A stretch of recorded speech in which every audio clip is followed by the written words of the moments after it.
Setelah pagar alam, lahat, dan muara Enim, isu kemunculan harimau berkembang ke Kabupaten Ogan Ilir. Namun, kebenaran bisa dipertanggungjawabkan. Pasalnya, petugas dari BKSDA Sumatera Selatan tidak menemukan tanda hewan buas ini di wilayah tersebut. Menurut Kepala BKSDA Sumatera Selatan, petugas telah turun ke lapangan untuk memastikan kabar yang beredar. Setelah dilakukan penyusuran, tidak ditemukan tanda-tanda adanya keberadaan harimau di wilayah Ogan Ilir tersebut. Dan petugas hanya menemukan jejak atau tanda dari babi hutan.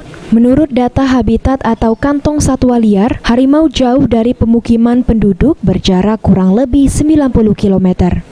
BKSDA juga terus melakukan koordinasi dengan kepala desa setempat. Hal ini dilakukannya agar secepatnya melaporkan jika ada tanda-tanda dari harimau. Dan kepala desa juga dihimbau agar warganya tetap tidak mengganggu satwa liar yang ada di wilayah tersebut. Mardiansyah, PAL TV.